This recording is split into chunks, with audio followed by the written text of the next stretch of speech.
kenapa kepala negara atau pejabat-pejabat tingginya di Indonesia saat ini tidak berhadapan dengan rakyatnya langsung, seperti halnya yang kita lakukan saat ini. Ya sudah, sekali lagi, Presiden Negeri Sontoloyo ini ya udah, kita turun tangan aja, kita saling mengingatkan sekali lagi. Dan tujuannya ini adalah kita semua memerlukan guidance, termasuk saya. Kita memerlukan arah, kita memerlukan visi misi yang sama. Kita memerlukan kolektif dream atau mimpi yang sama gitu ya. Di tempat tidur yang sama, mimpi yang sama. Ini penting sekali untuk kita menjadi negara yang berdaulat. Baik sahabat semua, kita akan mulai. Selamat malam, Assalamualaikum warahmatullahi wabarakatuh. Dimanapun sahabat berada saat ini di negeri tercinta, mulai dari Sabang sampai Merauke, kita selama beberapa saat ke depan kita akan memberikan banyak informasi-informasi yang mungkin sahabat butuhkan, begitu juga saya gitu ya. Jadi pertama-tama saya ucapkan terima kasih kepada nakes atau tenaga kesehatan dan tenaga medis, para dokter dan rumah sakit yang telah berjuang melawan COVID, melayani pasien yang saat ini udah kapasitasnya 100%. Dan siapapun yang saat ini terpapar dan lagi isolasi mandiri, semoga kesehatan dan kesembuhan dapat segera didapati, sehingga imunitas tubuh kita terhadap virus menjadi sangat kuat. Dan sekali lagi, waktu kita terpapar COVID itu bukan death sentence atau hukuman mati. Itu adalah perjuangan. Dan sekali lagi, terima kasih kepada tenaga kesehatan, tenaga medis, rumah sakit. Anda pejuang terdepan. Anda adalah pejuang-pejuang yang membawa bambu runcing, yang mengalahkan penjajah itu. Dan saya dari hati yang dalam dan kita kaum New Mind mengucapkan selamat dan terima kasih berkali-kali. Terus semangat, terus semangat. Kami bisa apa? Kami hanya bisa menerapkan protokol kesehatan di manapun kami berada, dan kami mengurangi kegiatan berjumpa dengan banyak orang. Kami taat. Dan kita harap hal ini semua bisa terlewati. Kita tahu bahwa saat ini pemerintah lagi berjuang dengan gayanya, dan semua negara juga berjuang dengan gaya masing-masing. Tapi ada yang sudah lewat. Ada yang seperti kalau kita nonton Euro Cup kemarin gitu ya, agak sebel juga gitu ya, dimana mereka udah nggak pakai masker, mereka menang bukan sekedar menang dari COVID, tapi juga bola itu menjadi perayaan pelampiasan rasa suka yang setelah 1,5 tahun mungkin semuanya lockdown, dan kita masih berada di rumah dengan PPKM-nya gitu ya. Lebaran 2020 kita taat pada pemerintah untuk tidak pulang kampung, kemudian Lebaran Haji pun kita tidak sholat Id di publik. Mendadak tahun 2021, entah bagaimana, kita juga nggak pulang kampung. Saya juga rindu sekali sama ibu saya, keluarga saya di kampung, yang nggak bisa ketemu. Dan kita taat. Kemudian Lebaran Haji ini pun kita nggak bisa keluar lagi. Dalam hati kita cuman berkata, kalau sampai tahun depan, Lebaran, masih kita nggak bisa pulang kampung, dan Lebaran Haji tahun depan kita tidak bisa berhaji, saya rasa ada masalah dengan bernegara kali ini. Udah kalian itu tidak menghadapi rakyat dengan langsung mengatakan apa yang terjadi, sudah kita tidak boleh berhaji, dan ada yang mengatakan nggak boleh berhaji masalah COVID. Rasanya enggak. Banyak yang mengatakan ini jangan-jangan masalah politik, karena kita negaranya miring ke salah satu kekuatan politik dunia gitu ya, yaitu Tiongkok. Itu kita jujur-jujur aja. Kenapa sih kita nggak menjadi negara yang tidak harus miring ke kiri, nggak harus miring ke kanan, tapi semuanya kita rangkul gitu ya. Dan nyata, ngerangkulnya tuh nyata. Kalau sekarang kan agak miring ke salah satu, sehingga kita tahu Saudi adalah perpanjangannya tangan Amerika, di mana Amerika dengan petrodolarnya atau negara petrolnya Saudi dan negara Timur Tengah dikendalikan menjadi underlay-nya terbitnya dolar gitu ya. Berarti kan dia miringnya ke sana ya. Begitu kita nggak berhaji, jangan-jangan, sekali lagi jangan-jangan gitu ya.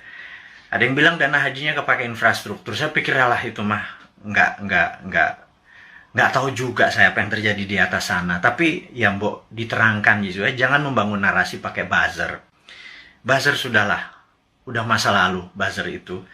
Saat ini di DM kami di Bosman ini banyak buzzer-buzzer yang minta maaf, yang saya pikir no, kamu nggak usah minta maaf sama saya karena banyak keluarga terpapar COVID juga gitu. Ternyata keluarga buzzer itu tidak kebal COVID juga, terpapar juga, dan ada yang meninggal juga. Akhirnya kapok juga jadi buzzer, kirain waktu jadi buzzer mereka tidak terpapar gitu ya. Nah, jadi udahlah, kita buzzer yang berjumlah ribuan itu nggak usah dipakai lagi. Buzzer itu nggak usah membunuh karakter-karakter orang yang ingin memberi saran ke pemerintah. Jadi saya mengingatkan bahwa pemerintahnya Pak Harto ya, banyak Pak Harto mendapat tentangan dari mahasiswa di tahun misalnya 73 di Malari dan lain sebagainya, malapetaka 17 Januari dan lain sebagainya. Tapi apa yang Pak Harto lakukan, dia rangkul angkatan 66, 67, di angkatan 73, angkatan 80, semua dirangkul dan jadi menteri-menterinya dia. Ternyata mereka-mereka yang rebel terhadap pemerintahan dia waktu jadi menteri bagus semua gitu ya. Dan jadi saya sarankan, ini bukan saya ngarep jadi komisaris loh ya, bukan loh ya, nggak gitu-gitu amat gitu. Tapi kalau ada beda pendapat, coba didengarlah. Kita nih cinta tanah air kok gitu ya. Niat kita satu, niat kita bersatu gitu ya. Jadi janganlah dibangun narasi malah karakter kita dibunuh. Bahkan kemarin ada Anti Mardigu yang menyatakan kita pro komunis, cinta PKC, Partai Komunis Cina. Orang-orang nggak akan pernah impress dengan informasi seperti itu. Terus kita membangun bala muda, dianggap kita membangun pasukan kelima seperti Partai Komunis Indonesia dulu. Membangun kekuatan petani diminta bersenjatai. Kemudian sewaktu Bosman mengambil pasukan muda, teenagers, yang berusia 14-20 tahun ya, yang belasan tahun itu, yang pendidikan Pancasilanya sedikit, yang mengetahui bela negaranya juga sedikit, terus kita bangun kekuatan dengan teen camp, bala mudanya kita bangun, summer camp 4 hari kita didik, apa yang kita ajarkan di Lemhanas kita ajarin ke anak-anak, kita ajarin disiplin militer, kita menjadikan anak-anak ini adalah patriotis nasionalis. Itu dicap untuk membangun kekuatan untuk anti pemerintah oleh buzzer-buzzer. Saya pikir Anda keterlaluan gitu ya. Iya, dan saya yakin orang-orang yang menjadi sahabat Newman ini nggak pernah percaya dengan apapun yang buzzer-buzzer itu lakukan. Dan karakter-karakter kayak gitu udah kuno lah gitu ya. Anak-anak sekarang zilenial, milenial ini sangat-sangat pinter dan nggak kemakan lah sama buzzer. Anda sudahlah tobat aja lah para buzzer itu dan bersama-sama bangun narasi, jangan memecah belah bangsa gitu ya. Dan itu tadi informasi mengenai COVID. Jadi saya rasa malam ini saya ingin share sedikit tentang COVID ya. Jadi di seluruh dunia sudah 3,2 miliar vaksin tersebar, dan sahabat saya di Amerika baru aja pagi tadi menelpon saya, jadi malam di sana, bahwa Amerika itu menarik, bahwa 49,1% adalah natural herd immunity, alias mereka terpapar dan sembuh sendiri. Kemudian 13% menggunakan vaksin. Jadi kalau 49 tambah 13, mereka sudah hampir 70%, alias sudah kena herd immunity-nya. Jadi kalau 10% lagi divaksin dalam waktu 3 atau 4 bulan, kemudian Amerika sudah melewati herd immunity. Dan Eropa juga sama. Saya pernah menceritakan di video narasi bahwa pemerintah Belanda menyatakan menggunakan herd immunity, jadi benar-benar dilepas warganya, dikasih vitamin, dan sistem rumah sakit dikuatin dan dilindungi mereka-mereka yang rentan, ada komorbid dan usia tua. Dan terbukti bahwa sekarang negara-negara Eropa bahwa 40%-an menggunakan natural herd immunity, yang 20-30% pakai vaksin. Jadi vaksin minoritas, mayoritas adalah menggunakan herd immunity. Indonesia saat ini mungkin yang herd immunity berdasarkan data di bawah 10% yang terpapar dan sembuh, yang tanpa gejala dan lain sebagainya. Kemudian yang kita baru berapa persen ya, dengan kecepatan 250.000 suntik per hari, 3 tahun lagi kita mendapatkan herd immunity itu mungkin sekarang baru 20-25% yang sudah dikatakan kebal gitu ya. Jadi mencapai 70%, 80% pencapaian ini masih cukup lama. Jadi saya pikir kita ada ya sekali lagi bukan salah bernegara lah. Keputusan kemarin tidak tepat, tetapi jangan sampai sekali lagi tahun depan menjadi tidak tepat. Kita udah 4 kali minus loh, kuartal 4 kali minus growth ekonominya 4 kuartal. Itu sebenarnya berat nanti ya. Sekarang kita bicara COVID dulu. Jadi Tiongkok saat ini sudah mencapai 70% juga imunitasnya, dan mereka mengatakan mereka memakai vaksin. Tapi sekali lagi, data dari Tiongkok saya nggak pernah percaya utuh, karena negara komunis itu memiliki propaganda. Malah feeling saya sekali lagi, rasanya Tiongkok menggunakan herd immunity juga, alias 40% dari populasi menggunakan natural herd immunity. Mereka terpapar dan mereka sembuh, dikasih vitamin dan dikasih sarana kesehatan. Yang 30% atau 40% baru pakai vaksin, sisanya vaksinnya diekspor ke luar negeri. Jadi jangan-jangan Tiongkok sendiri pakai herd immunity natural gitu ya, dan sementara kita pakai herd immunity vaksin gitu ya. Semuanya benar. Saya tidak anti vaksin, saya sangat mendukung vaksin. Vaksin terbukti mengurangi tingkat fatality atau tingkat kematian. Jadi divaksin itu penting, tetapi lebih penting lagi kalau herd immunity natural, kekuatannya natural alami gitu ya. Nah, vitaminnya multivitamin biasa, B kompleks, B12, vitamin C, vitamin D plus matahari, olahraga, makan sehat, dan lain sebagainya. Itu adalah basic untuk meningkatkan imunitas, dan kemudian mineral-mineral dan lain sebagainya. Itu basic sekali dan semua dunia juga tahu, sehingga yang terjadi di negara Tiongkok adalah mereka-mereka yang natural herd immunity-nya. Dan ini ada yang menarik, sampai ada sebuah statement dari Anda kalau suka nonton, denger ya. Jadi kalau IG itu kan tempat pamer, jadi ada pamer kekayaan, pamer perjalanan dipamer-pamerin. Kemudian kalau di TikTok itu beda, generasi TikTok sama generasi IG beda. Kalau di TikTok itu Anda harus sombong gitu. Kalau IG begitu sombong Anda diledekin. Kalau di TikTok Anda harus sombong. Anda di rumahnya punya lift, bilang wah gila, rumahnya dia ada lift gitu, dan nggak ada. Bagi anak TikTok tuh biasa aja. Anak TikTok adalah anak zilenial, anak IG adalah anak milenial. Dan mereka ini adalah orang-orang yang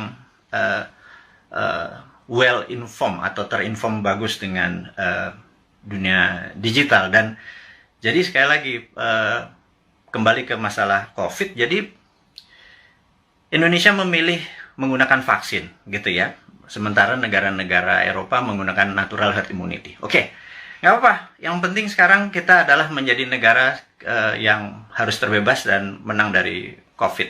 Dan saya sangat menyarankan, ini yang saya sangat menyarankan nih, kan kita kan presiden, negara kita adalah Republik Sontoloyo. Jadi Republik Indonesia terkadang kita menyebutnya negara tetangga gitu ya. Jadi kita mengingatkan kepada pejabat saat ini, mbok jangan pakai apa-apa import gitu ya. Satu, masalah COVID ini adalah masalah import gitu ya, dari luar. Kemudian PCR dan antigennya import. Kemudian alat-alat kesehatannya import. Kemudian masker dan protection disinfektan segala macam mayoritas tuh import gitu ya. Kalau ada gelombang ketiga lagi, mudah-mudahan jangan. Masa kita impor terus ya, flight capital, ya miskin lah bernegara ini. Sudah sistem bernegaranya saat ini keuangannya cuma 44% uang beredar dari GDP nasional. Bisa dibayangin Singapura 120% uang beredar dari GDP nasionalnya. Korea Selatan, Jepang. Tapi nggak tahu kenapa kita cuma sepertiganya. Waduh, wahai ibu pejabat yang sering dapat prestasi, mohon dijelaskan lah. Jadi kami ini sering nanya gitu ya. Ya kalau kaum New Mind nanti yang berkuasa, pasti kita bisa 1:120%. Jadi kita naikin 3 kali lipat dari uang beredar pada saat ini. Gimana kita bisa maju kalau uang itu ditahan? Yang kedua adalah pajak lah jangan naik terus. Maksud saya begini loh. Kalau Anda ingin misalnya PPH yang naik dari 10% jadi 12 atau berapa itu ya. Kalau Anda dulu kami dapat pendapatan 100 gitu, Anda pajak 10. Oke lah. Kemudian Anda naikin jadi 15, tapi kami dapatannya 80, dan Anda nggak ngikut lagi untuk numbuhin. ya kami juga nggak ikhlas kayaknya ngebayar. Jadi gini lah, kalau memang mau naikin 15%, 20% sekalipun nggak apa-apa. Tapi kalau tahun lalu kami dapat 100, pastikan tahun ini kami dapat 300 gitu. Dengan kebijakan yang Anda mendukung dunia kerja atau dunia UKM. UKM itu paling menderita pada saat ini, entah bagaimana. Nomor satu ya, kalau mau maju, kita semua tahu, rule of thumb-nya untuk maju negara itu sangat sederhana. Yaitu kredit selalu tumbuh di atas 15% setiap tahunnya daripada tahun belakangan. Jadi kalau tahun lalu 100, ya tahun ini 115. Minimum dengan naiknya 15% dari kredit tadi, negara naik 7%. Kalau sekarang, jangankan 4%, 5% naik. Jadi kalau growth-nya cuma 2%, malah minus, itu ya wajar. Karena uang terlalu ketat. Dan apa sih susahnya Anda untuk memprinting money berbasis production gitu loh. Kita udah ingatkan berkali-kali. Dari 2016, Bosman Sontoloyo ini mengingatkan, MMT itu Modern Monetary Theory yang digagas oleh Michael Hudson itu bukan isapan jempol. Kita cuma beda mazhab aja. Anda Keynesian, kita post-Keynesian. China pakai sudah dari tahun 89. Amerika pakai dari tahun 71 printing money itu.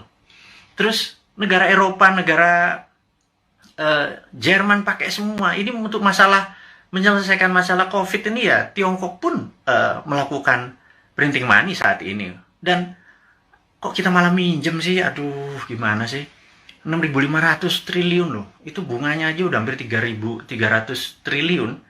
300 triliun kalau buat beli obat itu selesai masalahnya, gratis semua, PCR gratis, antigen gratis.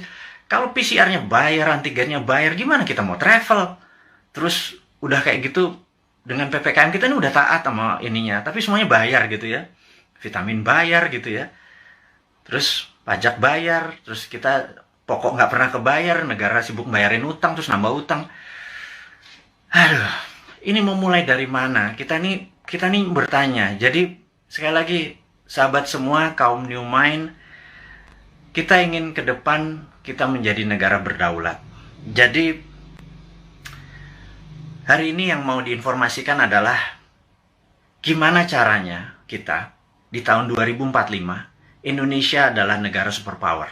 Udah, ya, itu adalah tema hari ini. Kenapa kita bilang ada yang penting dari Bosman hari ini mau mengumumkan sesuatu. Yaitu kita ingin tahun 2045 pada saat Indonesia 100 tahun, Indonesia Emas, Indonesia menjadi negara superpower, bukan sekedar negara kaya lagi. Negara superpower. Kita nggak bisa tumbuh hanya 5% atau 7% seperti janji-janji kemarin di dalam kampanye. Nggak bisa. Kita tumbuh harus lebih powerful dari angka-angka itu. Terus bagaimana membuat ini berdaulat gitu ya? Oke, sahabat semua. Saya ada beberapa informasi sebelum kita masuk ke topik ke sana, bahwa kita tahu saat ini negara-negara sudah kena herd immunity-nya dan kita masih belum. Dan penting untuk kita memberi informasi adalah begini. Sahabat, saya mengingatkan, kita masuk ke topik berikutnya setelah tadi ini masuk. Jadi beberapa kali kita kalau naikin informasi di IG, toto bisa hilang gitu ya. Kemudian di sosmed yang lain seperti YouTube, channel kita sering di warning, sering diperingati dan hilang. Di Facebook, jadi kita udah berapa kali hilang, terus 7 kali kita diperingati Facebook, IG, Twitter kita hilang, terus YouTube kita pernah hilang gitu ya. Dan ternyata saya baru memahami setelah algoritma teman-teman melihat dan dilaporkan, ternyata cara menghilangkannya gampang. Begitu mereka tidak ingin video atau tulisan segala macam itu, sekelompok buzzer adalah menginformasikan, melaporkan bahwa ada unsur porno, ada unsur dan lain sebagainya, sehingga pemilik sosial media yang tidak bisa berbahasa Indonesia itu pokoknya dapat laporan, terus mereka kasih peringatan kita gitu ya. Agaknya ide-ide kita ini sudah mulai menakutkan baik globalis di internasional ataupun pemikiran bernegara. Padahal kita tidak berniat untuk revolusi, berkudeta. Kita ingin negara kita utuh dan kita ingin negara kita menjadi negara berdaulat di 2045. Kita tidak tergantung pada negara asing gitu ya. Yang kita tanyakan misalnya pada saat kita taat tapi TKA asing masuk. Anda datang deh jam 12 malam, jam 2 malam ke Soekarno-Hatta ya, pakai masker ya, sama disinfektan. Anda bisa lihat ada 300 orang, 500 orang, terus mereka nggak ada karantina. Pertanyaan sederhana, kenapa nggak dikarantina sih? Gitu aja. Segitu kuatnya pendukung mereka-mereka ini, yang saya nggak tahu pejabatnya mungkin sakti sekali gitu ya. Sehingga waktu kita peringati, kenapa mereka bisa masuk? Kenapa kita taat terus mereka asing bisa masuk, terus mereka bisa ikut bersama-sama commercial flight dengan warga negara Indonesia lainnya. Mereka tidak bisa berbahasa Indonesia. Dan jawabannya adalah jangan macam-macam, suruh diam kau, gitu ya. Karena nanti kalau negara itu tidak mau invest di Indonesia, Indonesia bisa rugi. Itu kalimat yang benar-benar menurut saya, lu gila ya. Jangan gitulah. Emang satu-satunya negara ngolong itu memang Tiongkok apa? Segitu taatnya gitu? Enggak gitulah. Jangan berkata begitu. Kita bukan anak-anak lah. Berbicara yang lebih elegan sedikit, dengan data, dengan santun. Jangan membentak, jangan menghardik gitu ya. Kita bertanya juga baik-baik, ya kasih jawaban aja gitu ya, bahwa nanti kita urus, kasih yang manis lah gitu. Kita udah capek saling bentak, saling curiga gitu, udah capek gitu. Bernegara elegan sedikit, statement lah, jadi negarawan lah. Jangan jadi pedagang, mau ada cuan, ada untung segala macam gitu ya. Ya lu untung, gua kagak gitu ya, apalagi rakyat gitu ya. Itu kami bertanya gitu ya, kami dapat apa? Udah asetnya hilang, tanah air kita hilang, diambil barangnya, kita cuma dapat apa? Dapat pajak gitu. Buktinya kita tetap dipajakin tuh. Terus apa? Dari apa untungnya gitu ya? Terangin aja, ini untungnya segini. Kalau kita yang tahu adalah aset kita hilang, nikel kita gone, digantikan dengan apa gitu. 20 tahun lagi, Anda ingat, saya pernah ke Nauru. Nauru itu negara menarik. Dulu dia penghasil P2O5 atau fosfat. Wah, kayanya bukan main. Tapi beberapa 20 tahun yang lalu Nauru kehilangan fosfatnya karena dikeduk habis. Ya sudah, sama Amerika waktu itu, dikeduk habis. Negaranya miskin, hidupnya tinggal dari pariwisata aja saat ini. Naurunya kehilangan asetnya. Anak cucunya cuma bilang, oh dulu kita menghasil fosfat ya, gitu ya. Jangan sampai anak cucu kita bilang, Eyang, dulu Indonesia menghasil nikel ya? Nikelnya di mana ya? Tahu, kita dapat apa waktu nikel itu dijual? Nggak dapat apa-apa, kita dapat virus, gitu ya. Hal itu kan susah kalau kita dijawab sama cucu cicit kita bertanya hal-hal seperti begitu, gitu. Jadi kita tanya balik, kalau memang hanya didapat... nikel itu kalau bisa, atau produk-produk alam itu, sumber daya alam. Kalau kita percaya MMT, Modern Monetary Theory, maka sumber daya alam itu bukan sebagai alat komoditi atau alat dagang, tetapi sebagai alat tawar.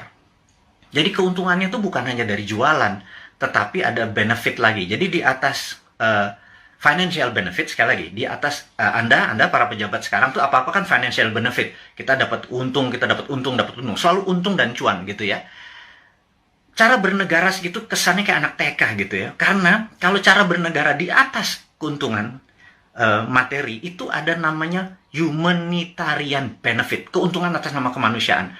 Terus ada namanya nationalist keuntungan untuk negara gitu ya. Bukan hanya keuntungan sekedar dari pajak, dari dagang, dari selisih jual beli gitu ya.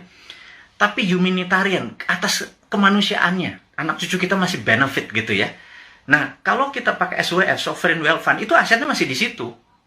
Nikel kita masih di situ. Nah, kita mendapatkan funding dari situ untuk membangun sektor yang lain. Jadi, dana yang masuk itu untuk membangun apa? Kok kita masih ngutang? Saya bingung sekali, BUMN rugi, kita masih ngutang, aset kita hilang. Kami hanya bertanya loh ya, ini bukan ngomong terus yang dihardik lagi gitu ya. Ini hanya bertanya. Kami ini gelisah, Pak. Kami ini ingin menjadi negara berdaulat. Dan kami ingin terbukalah. Karena itu, karena kalian tidak berbicara selama PPKM ini, ya sudahlah. Kami aja lah yang muda-muda ini, yang punya ide new mind ini yang berbicara. Terus oposisi juga nggak bicara juga. Kalaupun mereka bicara juga nggak ada solusinya. Beda kalau new mind itu selain berbicara, mengkritik, ada solusi-solusinya. Itulah membuktikan bahwa kita ini NKRI garis lucu. Bukan garis lurus lagi gitu. Di atas lurus itu lucu gitu ya. Karena semuanya jadi seru, jadi lucu, jadi fun gitu. Baik. Jadi mengingat video-video kita, informasi-informasi kita tuh sering ada caranya untuk tidak bisa beredar gitu ya. Jadi toto di atas 21 tahun sehingga untuk video ini ditonton harus masukin password, harus masukin identitas yang lain sehingga tidak beredar kencang. Jadi gini deh. Sahabat semua, saya dengan ini menyatakan Anda boleh upload seluruh video Bosman.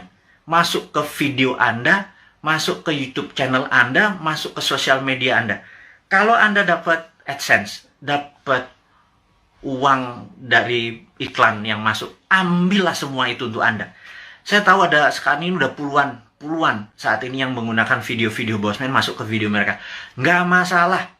Jadi bukannya kita bilang, lu pakai nama gue, pakai produk gue. Nggak ada. Karena di sini bukan uang yang kita harapkan dari kepentingan-kepentingan video-video tadi. Video tadi adalah untuk kesadaran bernegara. Jadi saat ini video Bosman hanya ditonton 1 juta viewer per hari. Dengan Anda, sahabat semua, ada 9.000 saat ini. Kalau Anda share atau upload satu aja, apalagi semuanya ya, ada 600, sudah hampir 600 itu. Dan Anda dapat financial benefit. Saya tahu, banyak sekali ada yang pernah lapor ke saya, terima kasih Pak, saya dapat 17 juta komisi fee dari AdSense YouTube bulan ini, dari video-video Bapak. Saya bilang, ambil lah, saya bilang kayak gitu. Itu Anda semua bisa benefit dari itu semua. Tapi poinnya adalah, jika suatu hari YouTube channelnya Bosman dan itu Bosman di drop atau di block atau di take down atau diapain lah, terserah. Misi-misi kita tetap tercapai. Sekali lagi, ini bukan masalah uang. Ini adalah masalah bagaimana mengedukasi supaya tahun 2024, pada saat Old Mind ini sudah di masa ujung pemerintahannya, kita bisa, ide kita diterima. Bosman bukan mau jadi presiden, gue mau jadi lord. Jadi, nggak ada cita-cita untuk, yang penting idenya. Ganti semua ide tua itu semua. Mosok kalau si A yang jadi tetap pakai IMF, si B yang jadi tetap pakai obornya Cina. Coba aja lihat sekarang yang di etalase di 2024. Semuanya pasti begitu jadi. Tanya deh, begitu jadi, pasti pakai itu lagi. Bernegaranya taat sama Amerika lagi, takut sama Tiongkok lagi gitu ya. Jadi, oke lah. Siapapun nanti yang jadi, mereka akan bilang, Bosman, gue ambil konsep lo ya. Karena ini membuat Indonesia berdaulat. Apa jawaban saya? Ambil, Jo. Gitu ya, kalau kita Manado nih. Ambil lah, kita bilang gitu. Nggak masalah. Karena ide kita, yang penting ide kita diterima. Nomor 1 kan MMT, Modern Monetary Theory, itu adalah printing money. Jadi pasti Bappenas kita adalah orang-orang yang mendesain bernegara ini 12 lapis. Nah, sahabat semua, apa itu desain 12 lapis? Jadi misalnya kita mau buat benang atau baju gitu ya. Baju kita kainnya dari mana? Benangnya dari mana, mau pakai polyester, mau pakai katun, 100% kapas. Terus kancingnya dari mana, mau pakai resleting dari mana, ada yang pakai batok, ada yang pakai plastik, ada yang segala macam itu kita bukan sekedar ini. Dan itu semua kita biayai, 12 level itu kita biayai, nanti distribusinya kemana, pakai jalanan apa, mobilnya apa, semua akan kita gunakan produk-produk lokal, dan itu pakai printing money. Jadi printing money itu tidak bisa jalan sebelum project itu dihitung cost accountingnya, ya. Jadi John Bollard ini punya tulisan menarik, namanya Economic at War, itu bukunya. Saya ini penggila buku, jadi hari ini kita baca tentang Economic at War. Jadi di tahun 45, pada saat sebelum perang, di tahun 36 sampai 39, pada saat Amerika dan sekutu Amerika, terutama Amerika dulu belum powerful sekali, jadi negara-negara Eropa itu minta Amerika masuk. Terus apa yang dilakukan adalah mereka minta John Maynard Keynes, ada banyak sekali ilmuwan-ilmuwan, tokoh-tokoh ekonom di masa itu disuruh menghitung cost accounting. Berapa kilogram, berapa ton besi dibutuhkan, ferro, berapa untuk buat amunisi, untuk buat baju, untuk buat makan, itu dihitung cost accountingnya, untuk buat pesawat, buat tank, buat mobil, buat dan lain sebagainya, dihitung cost accounting, berapa modalnya, terus dari mana barangnya, dirinci. Syaratnya sederhana. Churchill waktu itu sangat sederhana. FDR juga, Franklin Delano Roosevelt juga perintahnya sama. Ini dua Inggris sama Amerika memang kompak banget. Mereka cuma bilang, berapa biayanya untuk kami menang perang? Perang itu ada perang sama Jepang dan perang sama Jerman gitu ya. Mereka menghitung totalnya sekian billion dolar. Itu angka dari langit, billion dolar. Begitu mereka printing money, udah. Underlay-nya adalah alat-alat perang tadi gitu ya. Ada inflasi? Nggak ada gitu ya. Makanya saya bilang printing money kok ada inflasi. Saya bilang, lu sekolah di mana sih? Segitu takutnya sama printing money gitu ya. Printing money itu ditakuti kalau tidak ada production yang dibuat gitu ya. Tapi kalau, nah, bukunya baca, namanya The Economic at War. Jadi The Economist at War. Jadi orang-orang memenangkan perang tuh ekonom yang memenangkannya gitu ya. Nah, jadi sama, kita nanti akan sama juga. Kita akan membuat, menghitung cost accounting-nya, kemudian kita akan printing money dan UKM kita langsung jalan ini jalan. Karena kita mau tahun 2024 itu kita menjadi negara berdaulat gitu ya. 2045 kita akan menjadi, dan mulainya dari 2024 karena sekarang kayaknya udah nggak kasihan sekarang ngurusin COVID, terus ngurusin apa Tiongkok ya udahlah, itu mereka terlalu repot dengan urusan gitu. Nggak mungkin lah bisa menjadi negara berdaulat. Kita cuma ngingetin sekali lagi. Jadi kita harapkan konsep kita ini diterima oleh siapapun yang nanti mau running 2024, konsep kita ini. Jadi kalau Anda, bayangin ber-9.000 kita, upload masuk. Anda buat, kalau nggak punya YouTube channel, Anda buat YouTube channel. YouTube channel Anda sendiri, Anda tinggal ambil tulis kita terus kasih judul-judul yang jangan terlalu negatif atau terlalu clickbait gitu ya. Kasih yang educate, kasih yang fun, kasih yang lucu dan lain sebagainya. Sehingga ribuan atau jutaan orang. Saat ini ada 180.000 orang yang ada di internet. Ada 180 juta. Jadi saya harapkan teman-teman bisa memanfaatkan. Kalau Anda dapat 1 juta per hari, Anda bisa hampir 100 juta itu dari AdSense-nya dari YouTube gitu ya. Pakai aja video-video kita ini untuk di-re-upload, di-reshare, dan pakai akun-akun Anda sendiri. Perbanyak itu semua informasi-informasi itu. Anda boleh mengganti thumbnail-nya, mengganti footage-nya. Yang penting voice-nya jangan dipotong. Narasinya gunakan tulisan agar orang menjadi lebih paham, gitu ya. Ini tujuannya bukan untuk memecah belah bangsa, ini tujuannya untuk membuat kita negara berdaulat. Dan cara cerdas bernegara ini sudah hampir 600 video. Sebarkanlah, gitu ya. Kemudian, sahabat semua, kita saat ini ya tadi ada informasinya adalah untuk upload. Anda sangat diizinkan menggunakan nama Anda video-video Bosman. Saya harapkan ada 9.000 sahabat ini punya 9.000 akun yang masing-masing taruh semua videonya Bosman, dan Anda dapat faedah yang sama. Sekali lagi, kita baru mencapai mungkin 1% dari populasi. Bayangin dari 180 juta orang yang punya akun di sosial media atau internet, menggunakan internet ini, baru 1 juta yang kita capai. Masih kecil sekali. Gimana cara 100 juta bisa menonton video ini? Dan kalau 100 juta bisa menonton video ini melalui Anda punya channel, ya Anda yang dapat duitnya loh. Bicara itu aja dulu. Di masa pandemi seperti begini, susah bergerak, ya udahlah. YouTube channelnya Anda aktifkan gitu ya. Mudah-mudahan jadi faedah ini bersama. Dan saya mengingatkan bahwa saat ini kita tahu bahwa kita berperang, dunia saat ini berperang. Contohnya lagi. Bisa dibayangkan bahwa di dunia yang perang dunia pertama, yaitu tahun 1914 sampai 1918, 4 tahun. Itu perang dunia 1. Kemudian perang dunia kedua 40 sampai 45, 5 tahun. Dan kita tahu 2016 waktu Trump menyatakan menjadi presiden, 2017 Trump declare war ke Tiongkok. Tapi bukan world war, bukan perang dunia, tetapi adalah economic warfare dengan salah satu strateginya menggunakan trade war, perang dagang.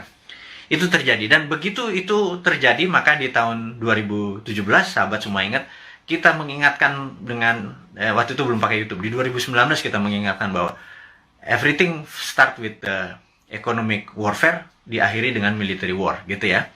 Dan di tahun 2020 untuk menjatuhkan Trump, globalis dan Demokrat Amerika menggunakan tool yang namanya biological warfare, yang namanya COVID, untuk menyerang Amerika.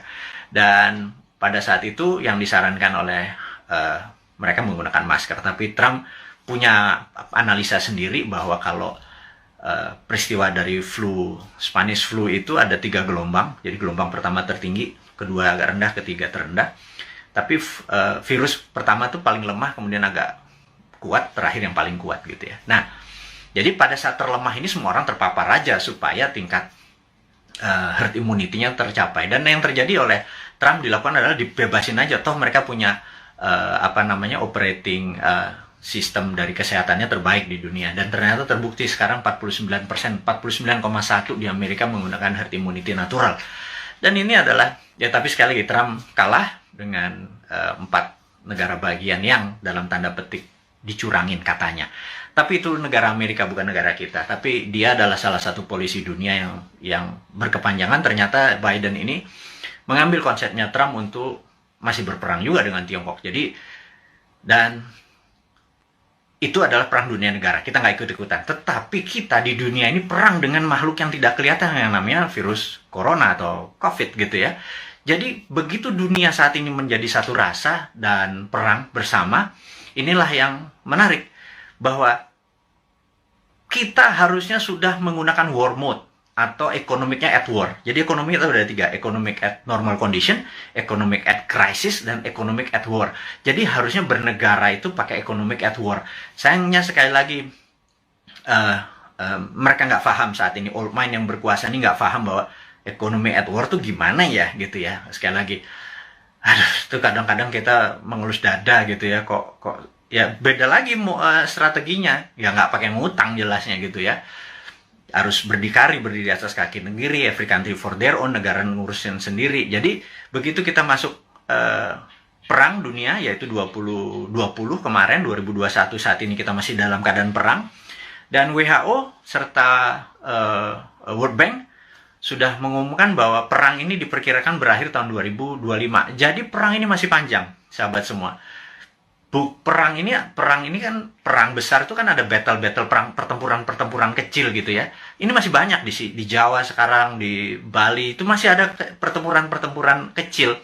Dan kita harus memenangkan pertempuran itu untuk memenangkan peperangan. Jadi bayangin kalau kita baru selesai tahun 2025. Jadi baru sebagian yang tahun 2022 lepas sebagian, 2023 lepas sebagian, dan lain sebagainya. Nah, kalau melihat kayak gini mood-nya atau cara bernegara saat ini tidak juga memahami ini World War III, perang dunia ketiga, karena perang benar, semua negara perang kok masih nggak declare juga sebagai perang dunia. Ini akan berbahaya bernegaranya. Jadi ya udah, kita sebagai kaum Sontoloyo mengingatkan kaum New Mind ini, Presiden Republik Sontoloyo mengingatkan kaum New Mind, sahabat semua, ini adalah war mode gitu ya. Sahabat semua, ini adalah World War III. Sahabat semua, kita harus kompak. Sahabat semua, kita harus membangun kekuatan bersama gitu ya. Sahabat semua, kita nggak usah bergantung pada negara lain. Kita bergantung pada kekuatan tanah air sendiri. Nah, gimana cara bergantung pada tanah air sendiri nih? Nah, ini informasi berikutnya mau diumumkan. Jadi sahabat semua, kalau Anda punya UKM, sekali lagi, Anda punya UKM, Anda perlu dana. Saat ini, di Santara ada sekitar 2 triliun dana dengan 280.000 investor receh. Ya, sederhana ya, 280 investor tuh anggap masing-masing naruh 10 juta rupiah aja untuk invest di portfolio keuangannya, mau invest di UKM Anda. Jadi kalau 10 juta dikali 280 itu 2,8 triliun. Jadi ada 2 triliun. Sahabat semua, kalau Anda punya UKM, Anda perlu dana. Anda lihat di IG, di wall IG, maka di situ udah ada informasi, kirimkan Anda punya, ada 7 persyaratan, Anda perlu uang berapa, apa yang Anda butuhkan, bisnis Anda seperti apa, dan lain sebagainya, dan kita akan review di 280.000. Dan bagi Anda yang saat ini bingung mau ngapain, bisnis baru kan susah, tapi kalau Anda punya uang, Anda join sebagai investor untuk membantu UKM. Jadi Santara adalah penghulu untuk menghubungkan si cowoknya adalah si investor, si ceweknya adalah si UKM. Dan saat ini Santara adalah perusahaan terbesar dan nomor 1 leading di perusahaan urun dana, ECF, Equity Crowdfunding, dan ini adalah kontribusi dan itu adalah kontribusi dari komunitas kita New Mind ini untuk membangun ekonomi Indonesia. Itu base-nya MMT kita kan pro pada UKM, pro pada bottom of pyramid. Jadi bukan yang piramid di atas, kita pro pada bottom of pyramid. Ini membuktikan bahwa kita bukan cuma konsep doang. Beginilah cara kita bergandengan tangan. Jadi tadi ya, nomor 1 kita re-upload, kemudian re-share apa yang kita punya informasi. Kedua adalah yuk gandengan tangan untuk membangun UKM. Karena UKM ini yang kuat terhadap masalah krisis ekonomi. Inilah yang membuat Indonesia nanti take off di 2045 adalah kekuatan UKM yang 40-50 juta itu. Tapi UKM itu mungkin kita bagi 3, ada kecil, mikro, kecil, dan menengah. Saat ini mungkin kita yang menengah dulu ya, ngapunten. Jadi kita belum bisa menolong yang mikro gitu ya, yang juga yang kecil gitu. Kita yang menengah dulu. Pelan-pelan. Tangan cuma 2. Organisasi kita masih muda gitu ya, baru 3 tahun. Tapi sahabat semualah yang bisa membuat kita bisa menolong menengah, kecil, dan nanti yang ke mikronya gitu ya. Makanya yuk gandengan tangan, kita invest di UKM. Nah, kemudian ada lagi yang kami mau umumkan sekali lagi, teman-teman, bagi mereka yang saat ini ada kondisinya kita tahu nggak stabil ke depannya, tidak ada yang terbaik daripada uang Anda ditaruh di gold atau di emas gitu ya. Jadi daripada, dan emas itu kalau pakai fisik kan bisa bermasalah.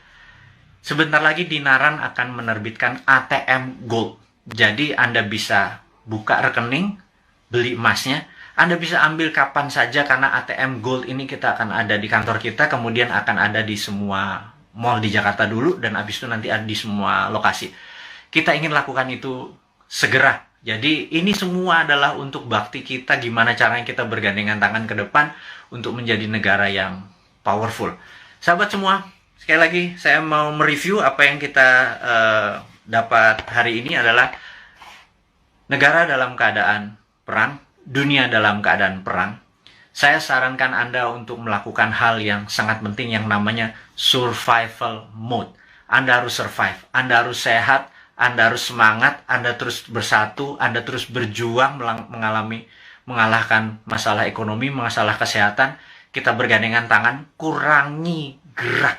Jadi pada saat Anda ada masalah dengan keuangan, yuk kita bergandengan tangan dengan Santara. Yuk nabung di Dinaran. Dan jangan banyak gerak dulu. Sabar. Jadi kita momen ini adalah segalanya. Jadi survival mode. Jadi saat ini ikuti aturan pemerintah untuk PPKM. Stay healthy. Teman-teman semua, di akhir informasi hari ini, kita ucapkan sehat selalu, semangat selalu, bersatu selalu. Gunakan seluruh kekuatan Anda untuk membangun Indonesia, terus berprasangka baik, terus kompak, dan percayalah Indonesia akan menjadi negara berdaulat di tahun 2024 mulainya, dan di 2045 Indonesia akan menjadi negara superpower. Dari saya, selamat menikmati hari Minggu, sukses buat Anda semua. Wassalamualaikum warahmatullahi wabarakatuh.